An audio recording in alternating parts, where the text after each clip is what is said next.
mencampur sesuatu pernah? Mencampur gula dengan air hangat pernah? Jadinya apa?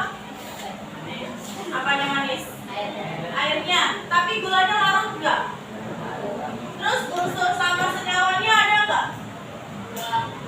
Kelihatan enggak? Enggak. Nah, itu dia yang akan kita bahas selanjutnya.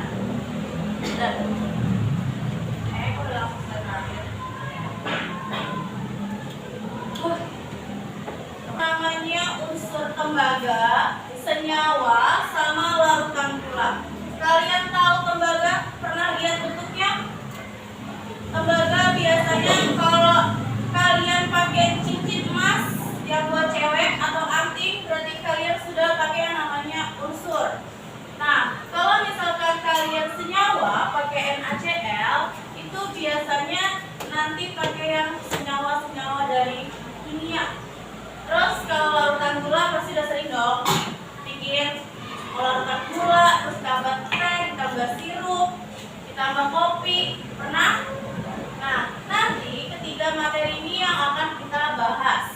Nah, yang pertama dari tadi unsur tembaga, yang dari cincin, atau kalau kalian pernah buka kabel, terus iseng kabelnya tuh chargeran kalian putus deh.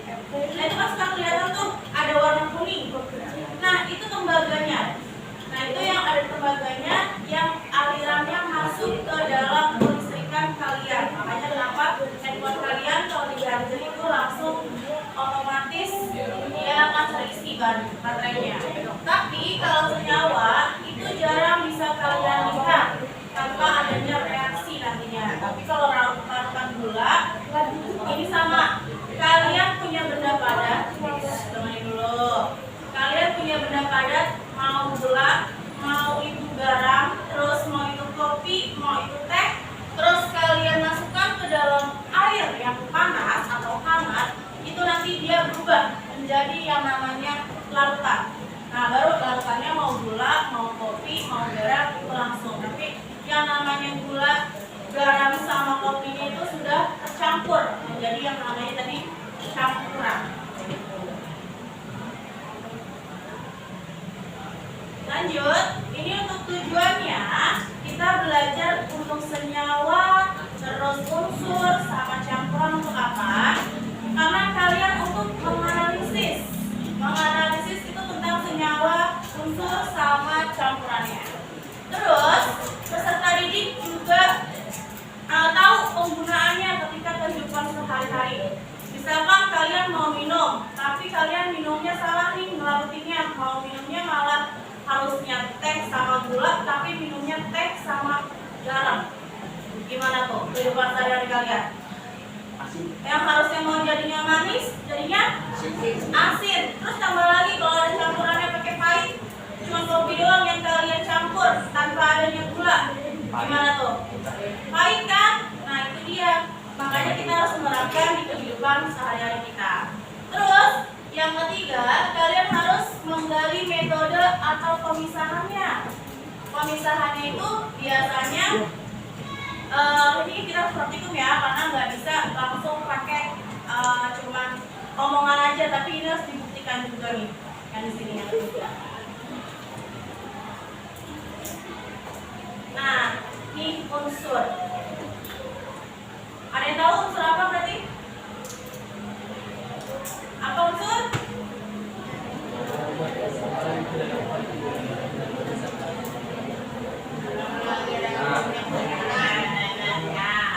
Unsur itu adalah zat tunggal atau dia cuma satu. Tapi dia nggak bisa yang namanya kalian uraikan melalui melalui yang sederhana deh gitu. Nah, tapi kalau kalian mau bikin cincin, mau bikin gelang, terus mau bikin palu, itu harus kalian pakai metode nih, biar si emas atau besinya tersebut dia berubah bentuk. Biasanya kalau emas sama besi berubah bentuk itu menggunakan metode apa? Pernah lihat besi yang dipanaskan terus dicetak berubah bentuk? Pernah? Atau melihat yang namanya tukang cincin nih, emas cincin, yang tadinya kan cuma batangan 1 gram lah, mau 2 gram, terus mau 1 kilo. Terus kalian jadikan perhiasan seperti ini, mau cincin, mau gelang, mau kalung. Nih, pakainya metodenya itu dia dipanaskan. Dipanaskannya itu lebih dari 100 derajat Celcius. Nah, nanti dicetak. Dicetaknya itu terserah tadi, mau bikin cincin kah, mau bikin anting, mau bikin gelang atau kalung, terserah. Terus kalau yang besi juga sama. Kalian kan sama deh, kalian triplek. Tahu triplek kan? Nah, tiba-tiba triplek bisa jadi yang namanya pintu, terus bisa jadi meja, bisa jadi atap rumah kalian yang triplek, yang buat apa sih, plafon ya. Nah, itu kan bisa. Nah, kita nggak tahu tuh fungsinya apa. Nah, kalau besi juga sama. Kita punya sesuatu yang mau dijadikan, tahu palu yang buat tutup paku. Nah, itu kan tadinya kurangnya dari mana? Kalian cuma tahunya besi sama tembaga doang. Nah, itu dia dicetak menggunakan yang tadi pemanasannya 100 derajat Celcius. Biasanya lebih dari 100 derajat Celcius. Kalau buat kita sih itu udah kepanasan banget, tapi kalau untuk yang namanya besi, aluminium atau emas itu cukup untuk dipanaskan. Tapi kalau untuk kita sendiri tanpa ada pengawasan itu bahaya. Nah, terus ada penamaan dan simbol unsur. Nah, kita itu yang lebih memudahkan para ilmuwan itu sepakat kalau menyamakan penyebutan nama terhadap unsur. Kalian tahu hidrogen? Tahu hidrogen? Tahu karbon dioksida? Tahu oksigen? Apa tuh? Ayo, oksigen itu apa? Oksigen apa oksigen?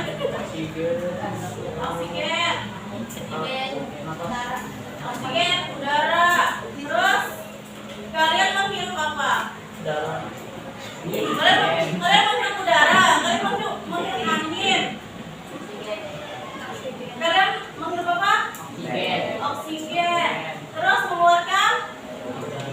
Nah, berarti itu masuknya ke dalam nanti unsur. Nah, senyawanya namanya tadi hidrogen kah atau karbon dioksida kah, itu. Nah, terus nanti lembaga yang mengatur penamaan dan simulasi unsur itu namanya IUPAC. Ya, bacanya nanti bahasa Inggris. Nah, nih dan tadi penamaan dan simbolnya untuk unsur. Tadi contohnya karbon. Karbonnya bahasa Indonesianya pakai K, karbon. Tapi kalau untuk penamaannya biasa ilmuwannya gampang, K-nya diubah menjadi C. Jadi penamaannya ilmuwan dari yang seluruhnya berarti mau Asia, mau Eropa, mau Amerika, tahunya karbon itu pakai C. Yang karbon, tapi panggilannya tetap karbon. Terus simbol unsurnya yang diambil dari huruf pertamanya. Berarti kalau karbon huruf pertamanya diambil C-nya doang nih. Nah, gimana kalau misalkan ada yang namanya karbon dioksida, terus ada yang namanya kalsium? Gimana tuh? Ada kalsium sulfonat, kalsium sulfat, terus kalsium banyak lagi. Nah, nih, jika ada dua unsur memiliki namanya banyak atau lebih dari dua, kita ambil dari kata pertamanya. Kita ambil dari kata pertamanya ditambah huruf kedua. Nah, itu dia.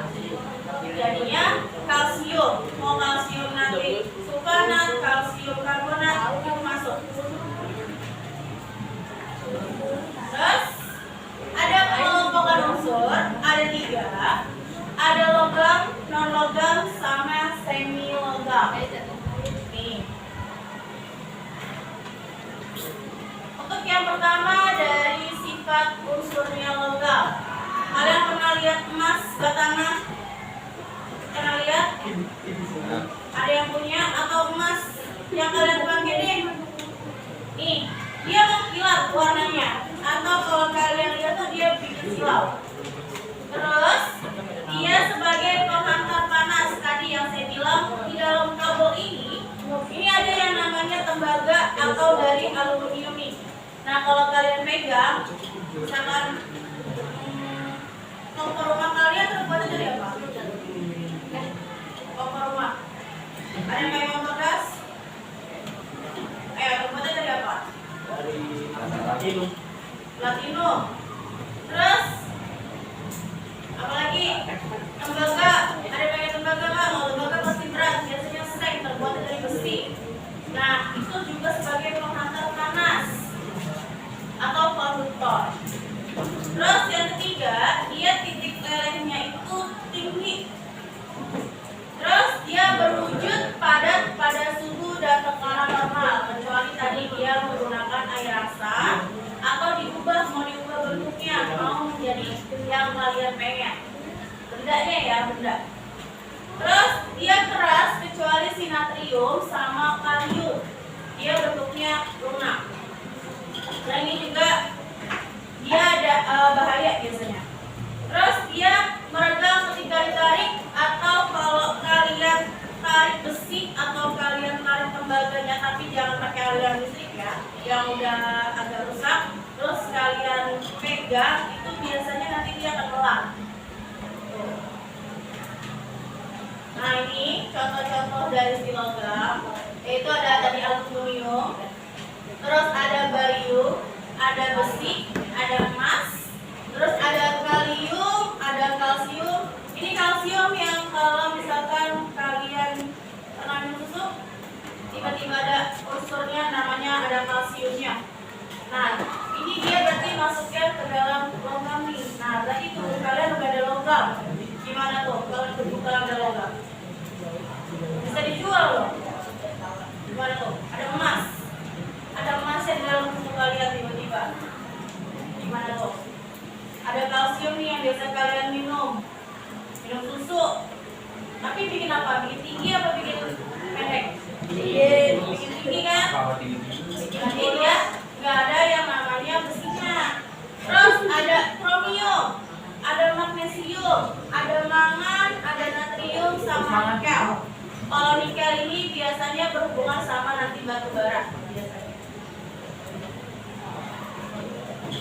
Terus yang kedua ada yang logam. Dia tidak mengkilat atau dia bentuknya enggak yang sesilau-silau yang kalian lihat dari yang logam. Oh, atau kalian punya ini enggak? Uang koin, kabar duit puasa. Ya Allah, benar juga ya. Nih saya bawa deh, saya bawa di buku. Ini dia logam, non logam atau semi logam? Kenapa dia logam? Ya, warnanya mengkilat. Terus apa lagi? Ini saya bawa nih yang namanya, ini terbuat dari apa? Dari besi. Baja.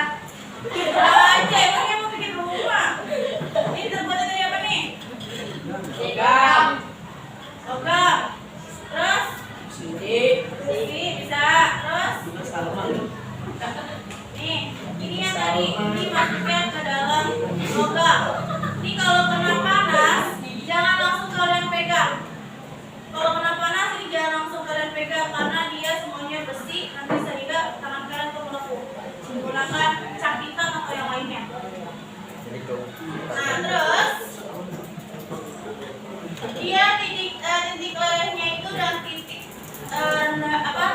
didiknya itu rendah, nggak setinggi yang si logam. Terus dia berwujud padat, cair ataupun gas. Nah, kalau contohnya dari padatan dia karbon, cairannya bromin, gasnya hidrogen. Tahu kan yang namanya karbon? Apa? Karbon monoksida. Kan. Terus kalau bromin, tahu bromin? Enggak, ya nanti kita cek di lab. Terus ada gas hidrogen, tahu hidrogen? Nggak tahu juga. Yang biasa saya di balon. Nah, itu gasnya bisa menggunakan yang namanya hidrogen. Nah, nanti harus dipakein yang namanya batu di bawahnya biar dia nggak terbang. Tapi kalau kalian dulu pakai udara kalian sendiri sih enggak. contohnya dari yang namanya sinar logam ada oksigen, ada hidrogen, ada karbon, terus yang kira-kira bikin dada kalian tuh sakit atau kalian bikin sesak napas. Dari yang mana nih? Ada yang pernah apa namanya bakar sampah? Salman. Pernah bakar sampah? Gimana kalau kalian terhirup? Terus kalau masuk ke paru-paru kalian gimana? Bikin kalian masuknya ke sinar logam. Terus, nah, ini yang terakhir. Dia memiliki sifatnya sama, logam maupun si non-logam, bukan si semi-logam. Dia hampir-hampir mirip mau logam sama si non-logam. Terus, dia bentuknya logam, tapi dia gelap. Nanti dia juga bisa mengkilat atau tidak mengkilat. Terus dia bisa titik rendahnya itu tinggi, juga bisa sama titik rendahnya itu rendah juga, karena titik ini rendah.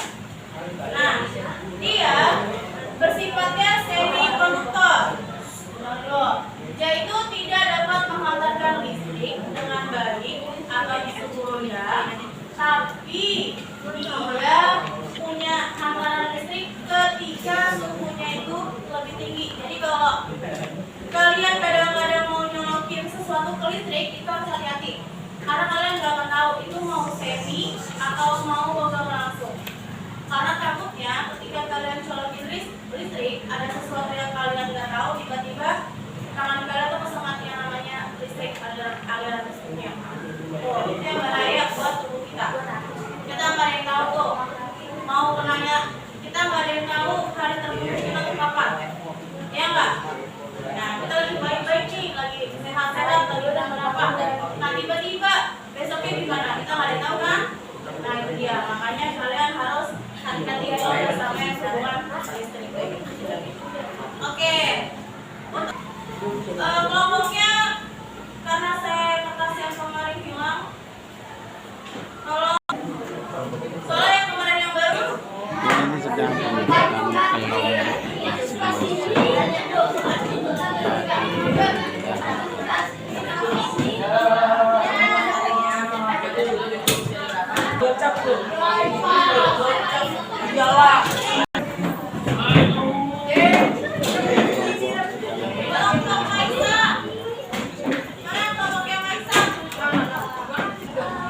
ya, dalam pembentukan kelompok sudah terjadi.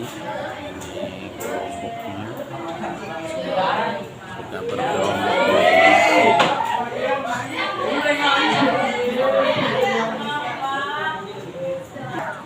kelompok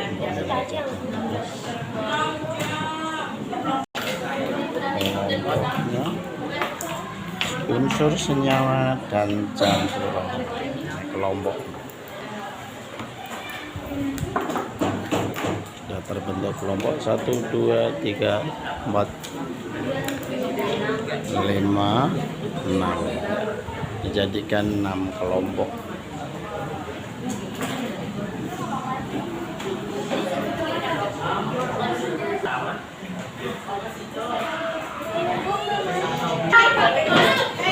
Ya, demikian kita sudah ikutin pembelajaran ini ya. Ini di kelas 87 ya. Ya, ini sudah kita ikutin ngajarnya Bu Rini di kelas 87. Terima kasih. Selamat sukses Bu Rini. Salam pendidikan.